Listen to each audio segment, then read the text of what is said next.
Hello friends, नमस्कार। स्वागत है आप सभी का हमारे यूट्यूब चैनल जीनेस 40 में। दोस्तों, हम लोग हिंदी व्याकरण के अंतर्गत कारक अध्याय पढ़ रहे हैं और कारक अध्याय के अंतर्गत भाग 1 में हम लोगों ने कर्ता कारक और कर्म कारक के बारे में चर्चा किया।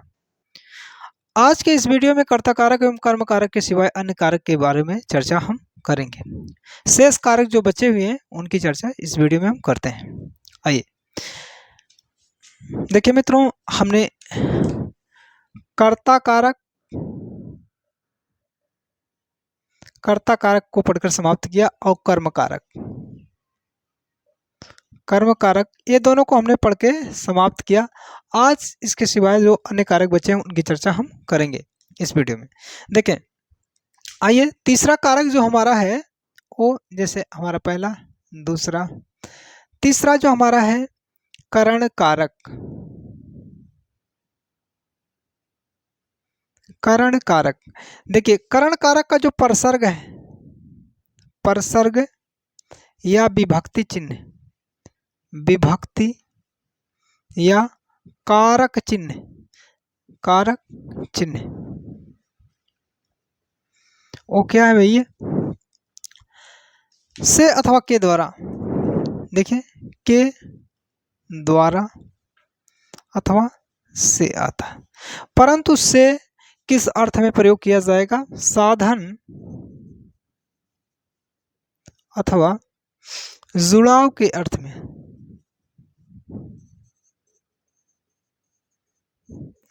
साधन अथवा जुड़ाव के अर्थ में यह कारक चिन्ह का से प्रयोग किया जाएगा, क्योंकि से विभक्ति आपके अपादान कारक की भी है। अपादान की जो विभक्ति है वो से है, परंतु मित्रों जो अपादान में अलगाव होगा, परंतु यहाँ जो हमने से शब्द का लिखा है उसमें जुड़ाव या साधन के अर्थ में प्रयोग किया जाएगा। आइए नेक्स्ट परिभाषा के साथ हम देखते हैं करण कारक की परिभाषा।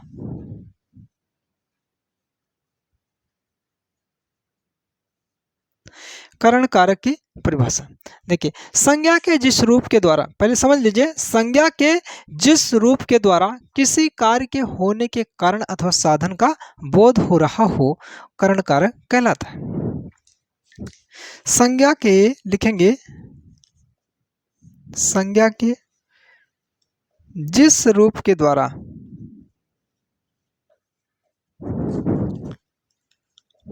संज्ञा के जिस रूप के द्वारा किसी कार्य के होने, किसी कार्य के होने अथवा साधन का बोध हो, साधन का बोध हो,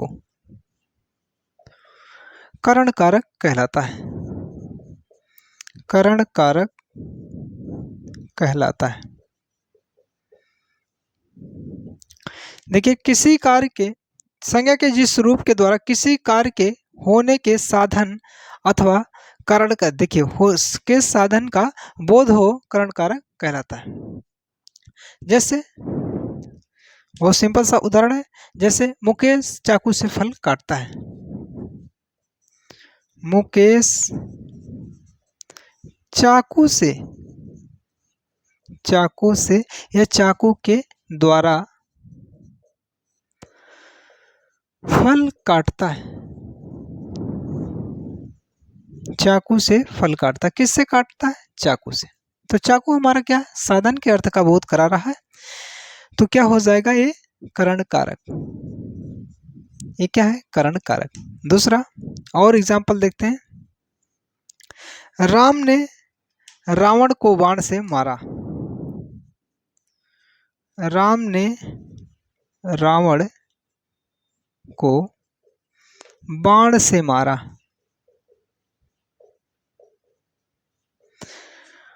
किससे मारा? बाण से। तो बाण देखिए करण कारक है और से उसका प्रसर्ग है, ये क्या है? करण है। ठीक है, और एग्जाम्पल देखते हैं।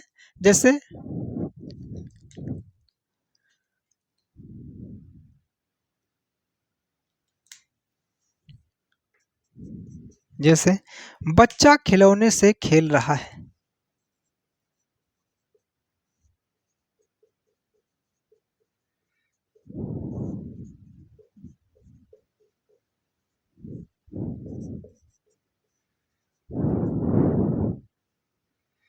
बच्चा खिलौने से खेला, किससे खेला? खिलौने से खेला। खिलौने में क्या है?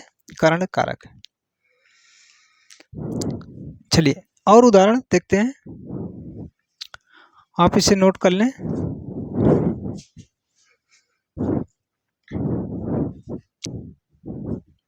देखिए अन्य एग्जाम्पल की चर्चा करेंगे, जैसे मान लीजिए श्याम बस से मथुरा जा रहा है।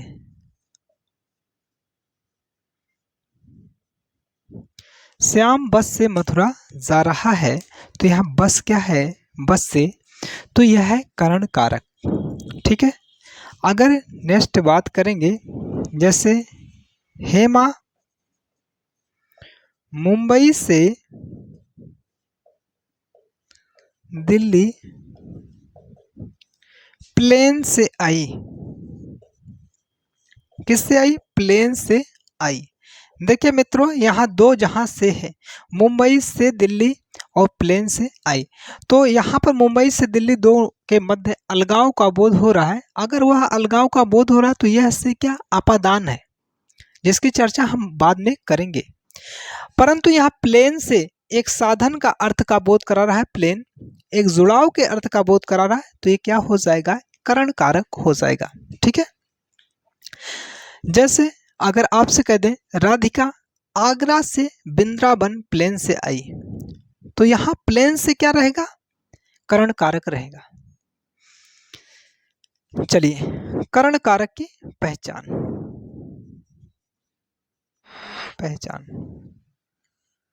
करण कारक की पहचान के लिए वाक्य में प्रयुक्त क्रिया से किससे का प्रश्न किया जाता है और प्राप्त उत्तर करण कारक कहलाता है।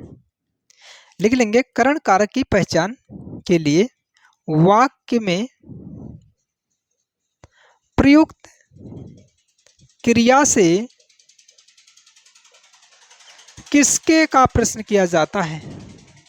किससे का प्रश्न किया जाता है? किससे का प्रश्न किया जाता है? प्राप्त उत्तर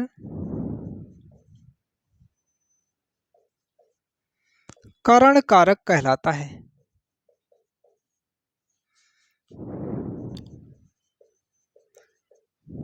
प्राप्त उत्तर करण कारक कहलाता है। ठीक है। जैसे एग्जाम्पल समझे, राधिका आगरा से बिंद्रावन आई। किससे आई? प्लेन से या फिर ट्रेन से, कुछ भी आप लिख दें। जैसे राधिका आगरा से बिंद्रावन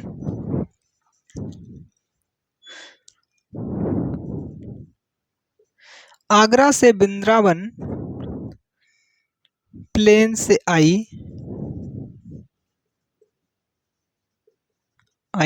हमने देखे यहां पर एक नोट में लिखा है, वाक्य में प्रयुक्त क्रिया से किससे का प्रश्न किया जाता है और प्राप्त उत्तर करण कारक कहलाता। तो क्रिया क्या है? मुख्य क्रिया क्या है? आना एक क्रिया है, और क्रिया से हमने क्या प्रश्न करेंगे? किससे।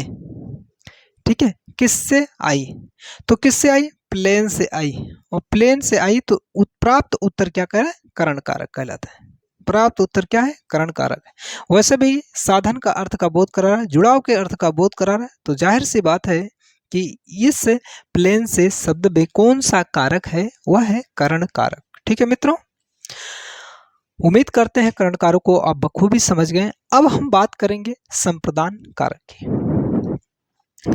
आप नोट कर लें इसे। चलिए मित्रों, हमने करण कारक समाप्त कर लिया। 3 कारक हम लोगों ने पढ़कर समाप्त किया। अब बात करेंगे 4th नंबर की, जो है संप्रदान कारक। संप्रदान कारक, आइए संप्रदान कारक। ठीक है। संप्रदान की विभक्ति क्या होता है? के लिए। इसके परसर की बात करेंगे। परसर या विभक्ति या कारक चिन्ह क्या है? के लिए। क्या है? के लिए। परिभाषा,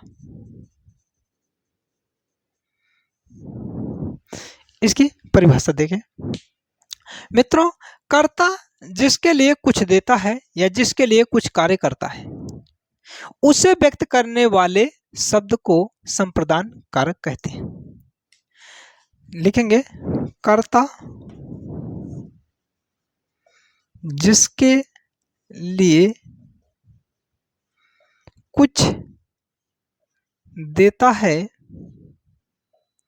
या अपितु या कार्य करता है, जिसके लिए कुछ कार्य करता है, उसे व्यक्त करने वाले रूप को, करने वाले रूप या शब्द रूप को संप्रदान कारक कहते हैं।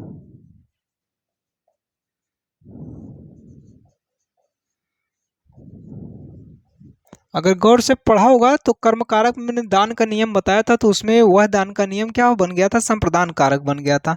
तो यहाँ लेकिन वहां को प्रसर्ग के साथ हमने देखा था, परंतु यहाँ के लिए प्रसर्ग के साथ हम संप्रदान कारक को देखेंगे। कर्ता जिसके लिए कुछ देता है या कुछ कार्य करता है, उसे व्यक्त करने वाले रूप को या शब्द को संप्रदान कारक कहते हैं। आइए परिभाषा हमने देख लिया, तो उदाहरण भी देख लेते हैं। संप्रदान कारक का उदाहरण, जैसे मोहन ने श्याम के लिए पत्र लिखा। मोहन ने श्याम के लिए पत्र लिखा। पत्र लिखा, तो किसके लिए पत्र लिखा? श्याम के लिए। तो ये श्याम क्या है? यहाँ पर श्याम शब्द क्या है? संप्रदान कारक रहेगा, और जिसकी विभक्ति क्या है? के लिए। श्याम के लिए क्या है? संप्रदान कारक। दूसरा, जैसे अध्यापक के लिए, अध्यापक या गुरु के लिए कुर्सी लाओ। कुर्सी लाओ। देखिए, अध्यापक के लिए यह क्या है? संप्रदान कारक है, और जिसकी क्या है? विभक्ति है, के लिए। ठीक है। अगर हम लिख दें विजय के लिए कुर्सी लाओ। विजय के लिए कोई भी वस्तु लिख लीजिए। विजय के लिए पुस्तक लाओ। पुस्तक लाओ, तो विजय के लिए क्या हो जाएगा? संप्रदान कारक हो जाएगा। ध्यान दिए, विजय क्या? संप्रदान कारक, और के लिए संप्रदान कारक विभक्ति चिन्ह है। ठीक है। नेक्स्ट, अब हम बात करेंगे, जिस प्रकार से मैंने आपको करण कारक में बताया था, करण कारक की पहचान के लिए वाक्य में प्रयुक्त क्रिया से किससे का प्रश्न किया जाता है, प्राप्त उत्तर करण कारक कहलाता है। वैसे ही मैं चर्चा इसमें करूंगा संप्रदान कारक की पहचान।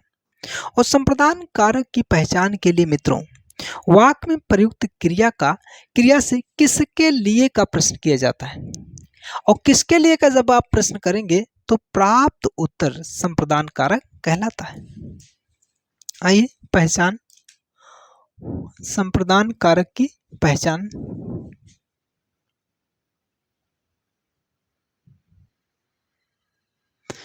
लिखेंगे, संप्रदान कारक की पहचान के लिए वाक्य में प्रयुक्त क्रिया से,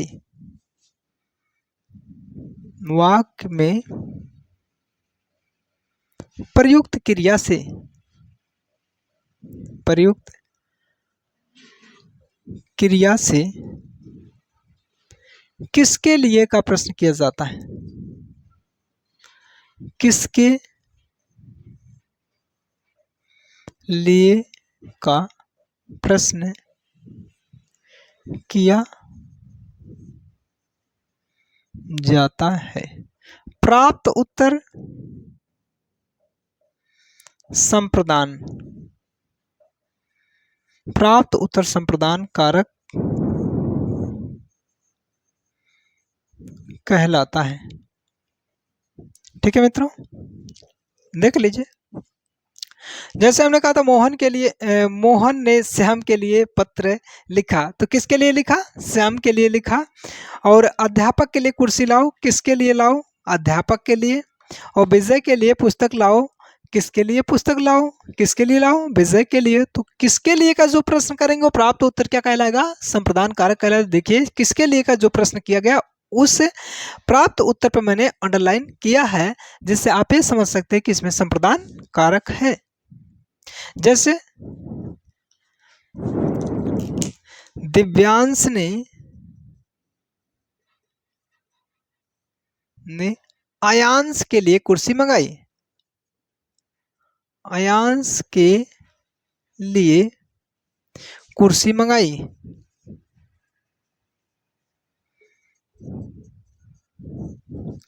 कुर्सी मंगाई, ठीक है।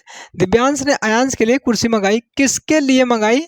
तो आयांश के लिए। आयांश के लिए में कौन सा कारक है? संप्रदान कारक। आयांश में संप्रदान कारक रहेगा और के लिए शब्द उसका प्रसर्ग रहेगा, ठीक है मित्रों।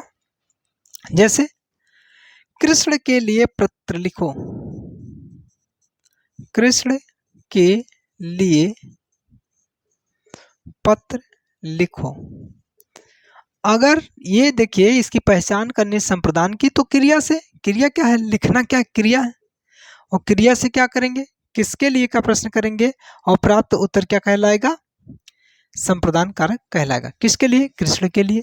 कृष्ण के लिए क्या है? संप्रदान कारक। जैसे स्वास्थ्य के लिए। स्वास्थ्य के लिए सूर्य नमस्कार करो। सूर्य नमस्कार करो। तो किसके लिए? स्वास्थ्य के लिए। ये क्या हो गया? संप्रदान कारक हो गया, ठीक है मित्रों। अब हम बात करेंगे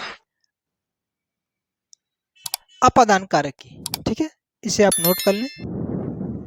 देखिए इसकी पहचान करनी संप्रदान की, तो क्रिया से। क्रिया क्या है? लिखना क्या क्रिया है? और क्रिया से क्या करेंगे? किसके लिए का प्रश्न करेंगे और प्राप्त उत्तर क्या कहलाएगा? संप्रदान कारक कहलाएगा। किसके लिए? कृष्ण के लिए। कृष्ण के लिए क्या है? संप्रदान कारक। जैसे स्वास्थ्य के लिए। स्वास्थ्य के लिए सूर्य नमस्कार करो। सूर्य नमस्कार करो। तो किसके लिए? स्वास्थ्य के लिए। ये क्या हो गया? संप्रदान कारक हो गया, ठीक है मित्रों। अब हम बात करेंगे अपादान कारक की, ठीक है। इसे आप नोट कर लें।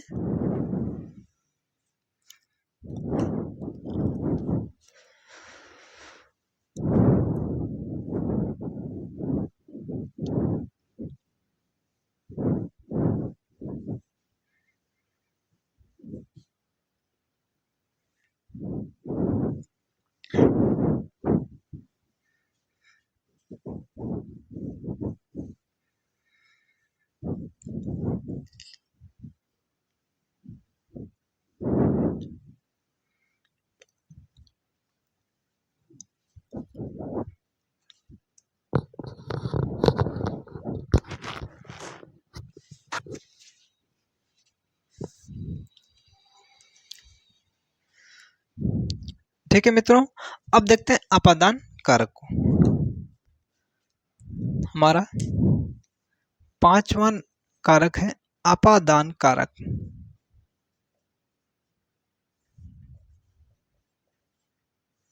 देखिए हमने संप्रदान को भी पढ़ लिया, अब देखते हैं अपादान कारक। अपादान का जो प्रसर्ग है या विभक्ति चिन्ह है वो है से, या कारक चिन्ह क्या है? से, ठीक है। और यह से, देखिए मैंने आपको करण कारक में भी से बताया था, परंतु मित्रों करण कारक में साधन या जुड़ाव के अर्थ में से शब्द का प्रयोग किया जाता था, परंतु अपादान में अलगाव के अर्थ में से का प्रयोग किया जाएगा। अलगाव या हीनता के अर्थ में। अलगाव या हीनता के अर्थ में इसका प्रयोग किया जाएगा। तो परिभाषा इसकी क्या बनने वाली है? देखिए संज्ञा के जिस रूप से एक संज्ञा का दूसरी संज्ञा से अलग होने का बोध कराया जाए। लिखेंगे परिभाषा।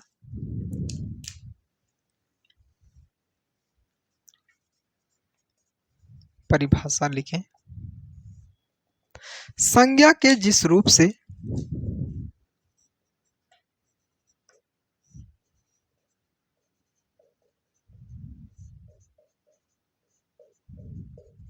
संज्ञा के जिस रूप से एक संज्ञा का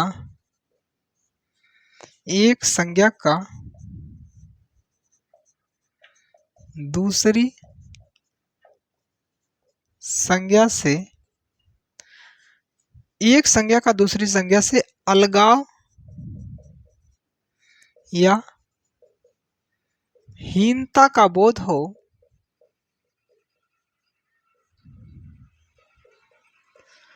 अपादान कारक कहलाता है। अपादान कारक कहलाता है। जैसे अपादान कारक के उदाहरण, एग्जाम्पल की बात करेंगे मित्रों। जैसे पेड़ से पत्ता गिरा,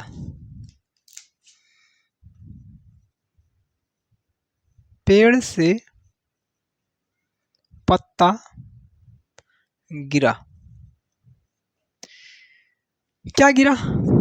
ठीक है, पत्ता गिरा। जब क्या का प्रश्न करेंगे तो सदैव कर्म प्रसर्ग कर्म कारक की प्राप्ति होगी, परंतु किससे गिरा का प्रश्न जब करेंगे तो क्या प्राप्त होगा? ठीक है, अपादान। किससे गिरा? पेड़ से गिरा, पेड़ से पत्ता गिरा।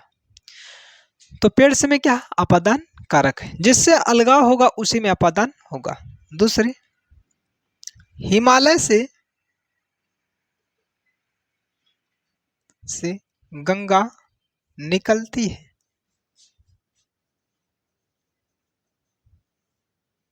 गंगा का अलगाव किससे हो रहा है? हिमालय से। तो हिमालय से, देखिए हिमालय और गंगा के मतलब क्या है? अलगाव का बोध हो रहा है, और इस अलगाव के बोध कराने वाला शब्द से है, और से यह अपादान कारक है। ठीक है, और नेक्स्ट बात करेंगे जैसे बच्चा छत से गिरा, किससे गिरा? छत से गिरा, बच्चा छत से गिरा। तो छत से क्या है? अपादान कारक है। ठीक है, दूसरा और एग्जाम्पल देखते हैं मित्रों।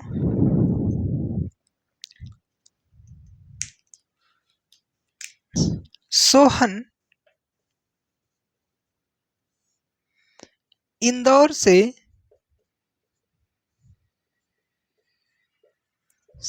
लखनऊ, सोहन इंदौर से लखनऊ ट्रेन से आया, किससे आया? ट्रेन से आया। देखिए जब किससे आया तो अगर प्रश्न करेंगे तो साधन के अर्थ का यदि बोध करा रहा है तो इसमें क्या बन जाएगा? करण कारक बन जाएगा। एक क्या है? एक से इधर है तो, लेकिन इसमें मित्रों है करण है। ठीक है, करण कारक है। कहां से आया? इंदौर से लखनऊ। ठीक है, इंदौर से, ये क्या है? इंदौर से लखनऊ अलगाव का बोध हो रहा है, इंदौर से लखनऊ अलगाव का बोध हो रहा है, तो यहां पर क्या रहेगा? अपादान, अपादान कारक। ठीक है मित्रों, जहां से अलगाव रहेगा उससे विभक्ति में अपादान कारक रहेगा। जैसे हमने कहा सोहन इंदौर से लखनऊ ट्रेन से आया, तो अलगाव किससे हो रहा है? इंदौर से, तो इसमें क्या है? अपादान कारक। और इधर ट्रेन से क्या है? जुड़ाव या साधन के अर्थ का बोध है, तो इसलिए क्या चीज है? साधन का अर्थ का जब बोध करा रहा है तो जाहिर सी बात है कि ये करण कारक है। ट्रेन क्या है? साधन का अर्थ का बोध करा रहा है और इसलिए करण कारक है। ठीक है, और ये क्या? इंदौर से लखनऊ, ये अलगाव के अर्थ का बोध कर रहा है, अलगाव की अर्थ का बोध कर रहा है, जिसकी वजह से क्या अपादान कारक है। ठीक है, इसका विशेष ध्यान दें। देखिए करण कारक एवं अपादान कारक में अगर अंतर समझेंगे तो दोनों की विभक्ति या प्रसर्ग क्या है, से है। ठीक है, एक पॉइंट आप नोट कर देंगे, करण और अपादान दोनों विभक्ति में देखें तो मित्रों क्या है, करण में क्या है, दोनों की विभक्ति क्या है, से। इसका भी से, इसका भी से, परंतु यह से क्या है, साधन अथवा जुड़ाव के अर्थ का बोध करा। परंतु अपादान का जो से है वो क्या, अलगाव या हीनता के अर्थ का बोध कराएगा। ठीक है, अपादान में ये अंतर है। ठीक है मित्रों, अब नेक्स्ट वीडियो में, दूसरे वीडियो में हम चर्चा करेंगे संबंध कारक, अधिकरण कारक और संबोधन कारक का। तो वीडियो बहुत लंबी ना हो जाए, इसलिए हम लोग जो अपना है कारक के भाग 2 में इन सबको महत्वपूर्ण चीज को चर्चा किया, करण, संप्रदान और अपादान। ठीक है, और 3 और बच रहे हैं जिसको नेक्स्ट वीडियो में हम चर्चा करेंगे, उसको पढ़ेंगे।